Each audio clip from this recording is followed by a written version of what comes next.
Brooke is the academic coordinator in the Department of Animal Biosciences and serves as the instructor for graduate level communications and development course. Although she has been in animal biosciences for only 8 months, she spent the last 8 years in various student support and instructional roles across multiple post-secondary institutions. So I'm very happy to have her today talking to you about some networking strategies, conferences and beyond. Awesome. Thank you so much. So as she mentioned, my name is Brooke.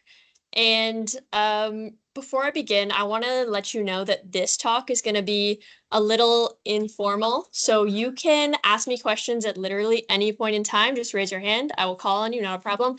I'm also going to be calling on all of you to give me answers and talk because, again, it is networking. So it would be a networking talk without a little conversation. Before I begin, I want to vibe check the room about where we fall on this dog scale. If I were to ask you to get up in your chairs right now and go network.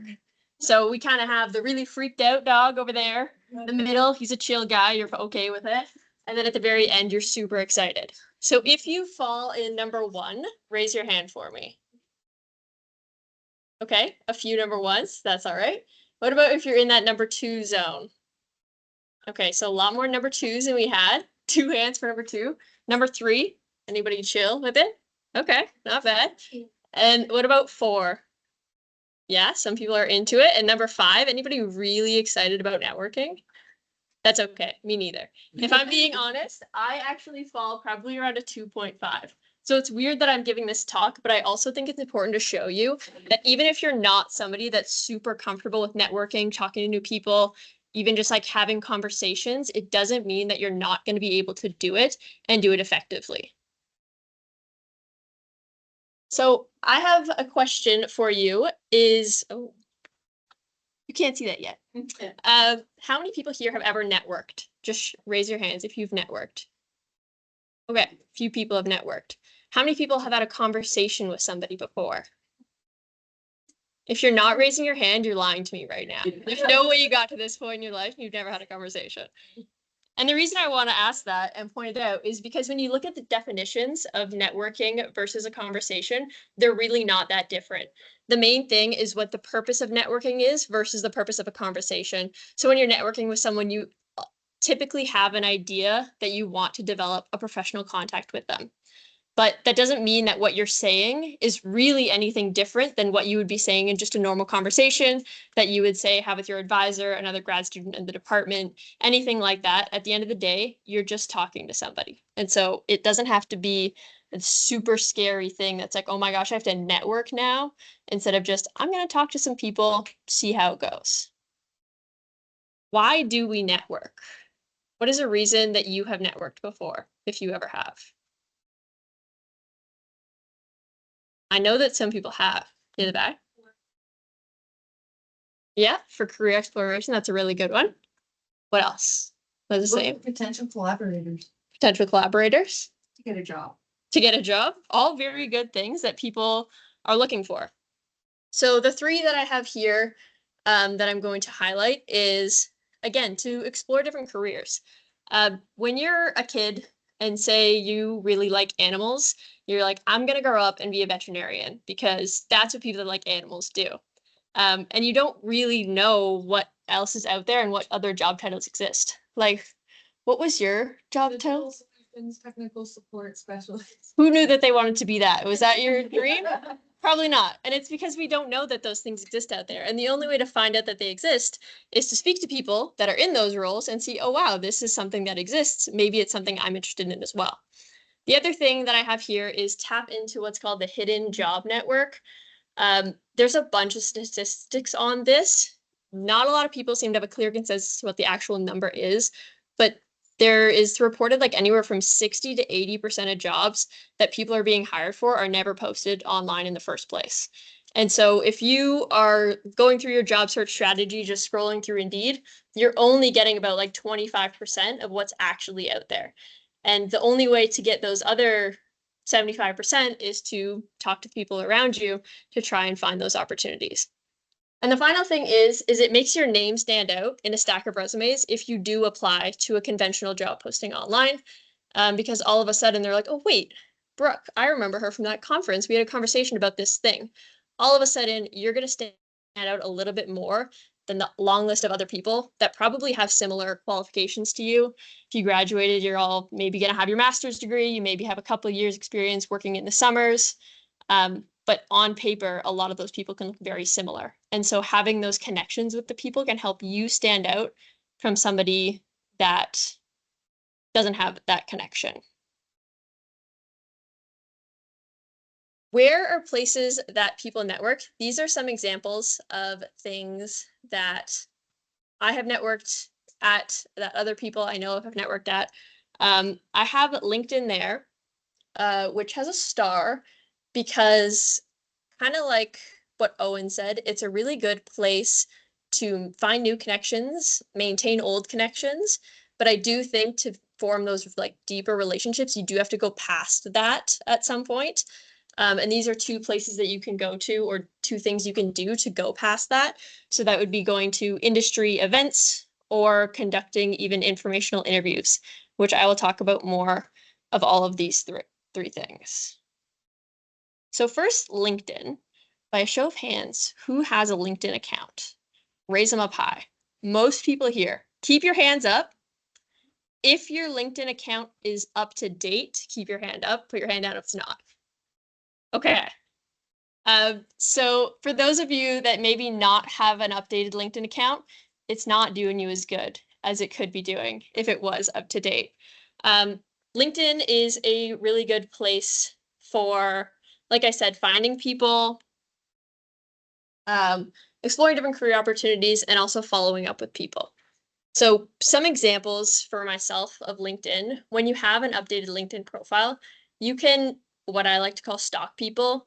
And really it's just looking around out there to see what people are doing. So if I graduated from the human health and nutrition program, I'm going to go and look at other people that also did that and see, what are they doing now? Because I don't know what I want to do when I graduate, but I'm getting close to graduation. And so I'm going to go find those people that were in my shoes, maybe within the last 5 years, and see what they're up to. That's a really good way to start that career exploration and find connections there. Also, another thing, if your LinkedIn is really up to date, you can even be headhunted, which is where people are just looking for people that are in a specific field. They find you, they come across your profile, they're like, wow, this person's actually really good. I want to potentially work with them, and they'll reach out to you rather than you having to always reach out to them. These are some examples of kind of how I would use LinkedIn to find people, explore careers. It might be a little small, but in the top, I just searched animal nutritionist, and then a bunch of people came up. And there are some people that are working as animal nutritionists right now, and there are some people that are currently in the program. You see different people that you have mutual connections with, and you can kind of go from there. So from that first person, I was like, oh, okay, they're an animal nutritionist at Grover Nutrition. So I clicked on that profile.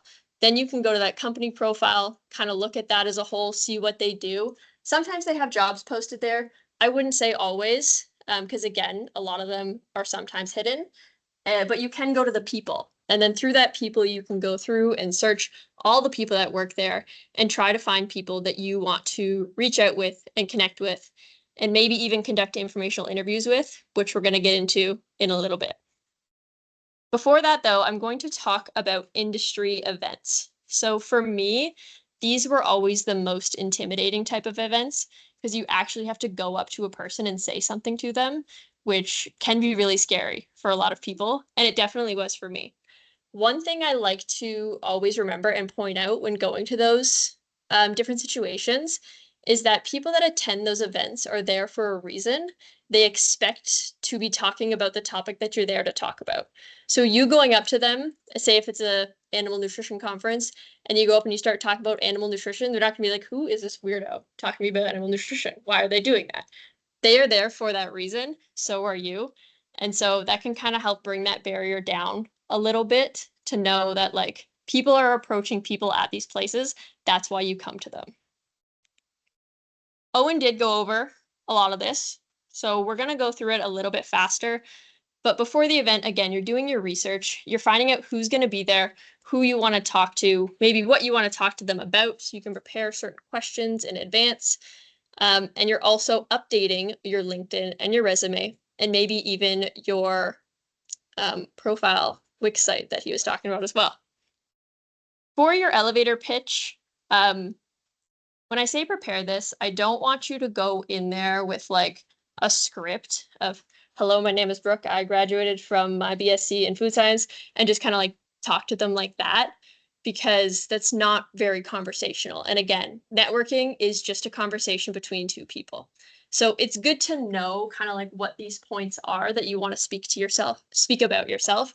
So who you are, what you do, why you're special. That's going to be that most important one. Why do they care? The so what, which a lot of you in here do have things that are special about you that make you really good for certain roles and certain opportunities. And you need to be able to identify that in yourself so that you can communicate it to somebody in a pretty quick manner. And then at the end is typically your ask. So what are you going in there networking for? Do you just want a connection? Are you looking for a mentor? Are you looking for a collaborator? Are you looking for potential employers? Just so you have those things in your brain, and then you can kind of piece them together throughout the conversation rather than just like spewing your whole pitch at them and then walking away.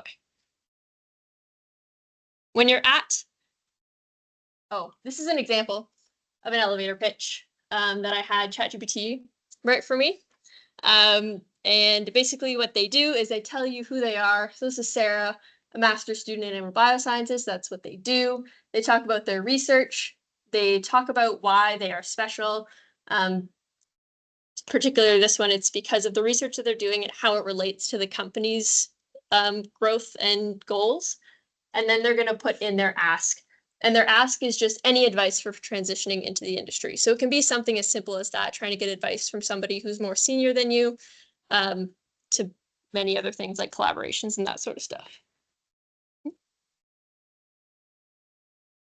And then once you're at the event is where you actually have to do the scary thing, which is talk to the person. But again, it is not as scary as it seems. The thing that I noticed at the beginning in that questionnaire that was asked, one person said, the hardest thing that I don't know how to do is start a conversation. And when you're at a networking event, you can start a conversation pretty much about anything that's happening that's a common connection. Sorry. A common connection between yourself and the person you're talking to. So if you are, say, at a talk and you attended this conference alone and you're going to go to this talk, you're going to arrive there maybe like 5-10 minutes early, find a seat maybe near somebody that you might be interested in talking to, sit down, say, hey, is a seat taken? Or what are you interested in this conversation? Or what about this presentation interests you? Like, why'd you decide to come here? You can ask them about that. If it is at like the lunch, you can say, oh, how's the meal that you're eating? Or like, wow, this chicken is so juicy. Like literally anything that you can say to them that will turn their attention to you is a good conversation starter. From there, you can then introduce yourself like, oh, my name is Brooke. I work at the University of Guelph. What do you do? And then start that conversation. Again, don't put too much pressure on yourself when it comes to these networking events. You don't need to walk away with like a massive list of all these connections and like 3 jobs lined up for when you graduate. It's more about building those relationships slowly along the way, because you never know which one is going to be the one that actually ends up taking you somewhere. And then after the event, the biggest and important thing is to follow up with them. A really good way to follow up with people is connect with them on LinkedIn. That way they will always kind of remember your name, especially if you're posting on LinkedIn, or maybe you like other people's content on LinkedIn. You'll be popping up on their feed every now and again, just being like, oh, Brooke Adams liked this post about this conference. And then like, oh, I remember Brooke, I met her at this conference. And so it's just a way to keep your name in their mind moving forwards. And then if they post about something that's cool, you can comment on it being like, great job, or like anything, just so that you always have that connection kind of going. We're gonna go back to the vibe check now. Has it changed at all for you if now, hypothetically, I were to tell you to get up and go network with the people in this room? If you are still in the 1 to 2 zone, raise your hand. A lot less than I was expecting. I didn't think that it would be that effective. Maybe you're lying to me, but that's okay. What about the 3 zone? Okay, people are in the 3 zone now. And the 4 and 5 zone? We still got our 4s and 5s. Awesome. Good thing you say that, because that just happens to be what we're going to do right now. So, how many of you have played musical chairs before as a kid? Yes. Okay. The concept of musical chairs is I play music, you get up, you're going to walk around.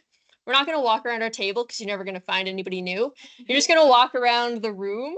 And then when I stop the music, whoever is the closest person to you, that's your target. Start a conversation with them. You can talk about literally anything. You can talk about the food that we had. You can talk about the research that you're doing. You can talk about how these plants are looking a little sad in the corner. Whatever you want, just to start a conversation and practice that person-to-person contact. Okay? We'll see if the music works. I want some feedback from people. I know that was like really rushed and really quickly, but how was that experience of just talking to a random person that you run into? You didn't give us enough time to talk to them. I know. I have 30 minutes. Okay, I'm limited. They should do this in networking. Musical chairs and networking, yeah. I feel like these, like, I compare these to how I feel when I want to talk. I feel like this was easier, partly because it was like we were forced. Right. But also because we're all like attendants here. Well, we did speak with the speakers, but when you want to talk to someone like higher in the hierarchy, Mhm. it's really hard, I think. So it was good exercise. Yeah. So the first thing that you spoke about being that it was easier because you were forced to do it. I want to challenge that thought because when you're at a conference, everybody is there because they want to learn and to talk. And so again, it's not something that they're not expecting, right? So going up to somebody at a conference and starting a conversation, they're not going to think that you're crazy or a weirdo for wanting to talk to them because that's the whole point. You're there to talk, to learn, and to share knowledge. The second point, though, about it being intimidating, that's absolutely true. I'm not going to lie to you and say that it's not. But again, another thing that I like to think about is what is the worst thing that could happen? Like, if we want to go actual worst case scenario, they're like, why are you talking to me? Go away.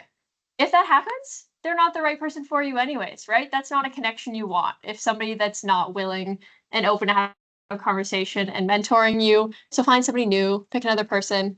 But I can tell you, guaranteed, that's never happened to me yet. Not going to say it's impossible, but it's just not something that I think happens all the time. Yeah. And to address your hierarchy Yeah. comment, which is very true, but somebody told me very early in my career is like, we all put our pants on the same day, the same way. They're just wearing a different pair of pants.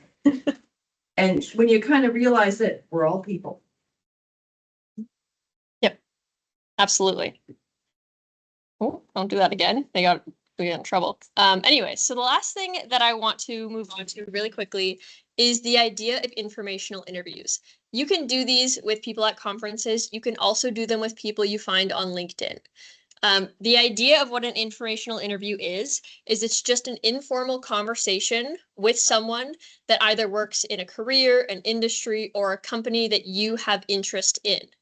The goals for an informational interview is you're just there to gather information, really. So you can gather information about the company, you can gather information about a role, you can gather information about like a career path, anything like that. You're just asking for information from somebody that's done the thing that you want to do before. And another goal is to make connections with potential future employers. There are 2 things down here that I want to highlight. These are not job interviews, and they're also not a place to ask for a job. If you approach somebody for an informational interview and your ask at the end of the sentence is, are you going to hire me? The answer is probably going to be no, because they might not even be hiring in the first place, right? We want to do this so that you can learn more about different options, what's out there, while also getting your name and your research or your skills into their mind so that when it does come time for a hiring decision, you're all of a sudden going to be a little bit higher up than that person that they don't know those things about just yet. So when you're requesting an informational interview, you can do this on LinkedIn, you can do this via email. If you're going to a conference, you know someone's going to be there, you want to talk to them, you can send this beforehand. You can also do it if you just want to set up a chat with somebody, either through Teams, have a coffee if you're both on campus, anything like that. You want to start off with your introduction. You want to make a connection with a common bond. So a common bond is usually going to be the program that you studied in. It could be somebody that you worked with. Anything that connects you to them. On LinkedIn, you will see your mutual connections. That can be another common bond. You want to make your ask, and then you want to thank them for their time, whether or not they give you the time for an informational interview. For your ask, it says 15 to 20 minutes. I would not go anywhere over that. People that you're reaching out to are busy. Everybody's busy these days. And so you don't want to take too much of their time, but you can still get a lot of good information in that 15 to 20 minute time range. If they really like you and you really connect, you can set up more time again in the future. This is just that little foot in the door way of finding out some more information. The first time I heard about informational interviews, I thought that the person that was telling me about it was lying to me. I was like, there's no way people actually do that. That's crazy. I'm never sending one of these messages. So I gave you real life proof of times that I have sent these messages when I was looking for opportunities, and times that I've also received these messages from other people looking to get information from me. So one example of a time I sent it was right before I got this job that I'm working in now. Actually, I had a contract, it was coming to an end, and I was like, what the heck am I going to do now? And so I was just reaching out to people in the teaching and learning space to try and see kind of what they do. And so I reached out to one person that worked in like education technology, and we had never had a conversation before, but we did. He was a guest lecturer in one of my classes before. And so I used that as our common connection to be like, I remember you spoke at this class that I was in. I thought it was really engaging. I'd love to learn more. And then we had a conversation about that. Another one, this example up here is from somebody that I already knew previously. And so it is a little bit more informal. There's a little bit less of an introduction because we already had that connection. And it was when a specific job was posted to get more information about that job, rather than like just information about a career in general. People that have reached out to me have been interested in my career path and how I got to where I was. And so I had conversation with them about that. And other people have been asking about what my grad program was like. And so these are also options that you all have available. Say you're in MSc, you want to do a PhD, find people that were in the PhD lab that you're interested in and reach out to them and see how that experience was for them, how they got there, that kind of thing. Or if you want to work at a certain company, find people that are working at that company now. I would typically recommend to aim for people that are in like the 5-year post-graduation phase to start, because they are going to be the ones that are going to, like, they were just in your shoes not so long ago. You don't want to start by reaching out to like a C-suite person in a company like the CEO, because the odds that they're going to answer that message are going to be a little bit lower versus somebody that's maybe in a more junior role, and then use that to kind of build your network up and out from there. So if you do get an informational interview, here are some questions that you could ask. Again, you can ask really whatever you want. You don't want to ask for a job explicitly, and you want to keep it professional, obviously. But if there's certain things about a company or something that you want to know, ask it. But the one thing at the very bottom, you absolutely must ask if you do an informational interview is there anyone else I recommend to speak with? Because this is what's going to help you start that network building. You find that one person that you're going to start with, you ask them for a connection, you go into that connection, all of a sudden you have that mutual bond of like, oh, I was just speaking with Tina and she recommended I speak with you. Now that person reads that message, they're like, oh my gosh, Tina's my favorite employee. Yeah, absolutely. Would love to have a conversation with you. And then from there, you continue to build out and out and out. Ideally, the networking should never stop from there. If you do reach a dead end, you just go back to the beginning, find somebody else, maybe another company, another recent graduate, something that you're interested in, pick them and continue that snowball. Questions about this?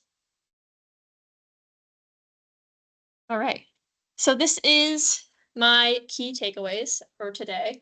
The first is that networking is just a conversation between two people. Don't try to put too much pressure or stress on yourself that you have to do it perfectly and right every single time. There's lots of opportunities. You're going to get better as it goes along. My next is to use LinkedIn to find connections and to maintain them. And finally, use informational interviews. They're a great strategy to make connections with people, explore future careers and future employers. Any questions for me?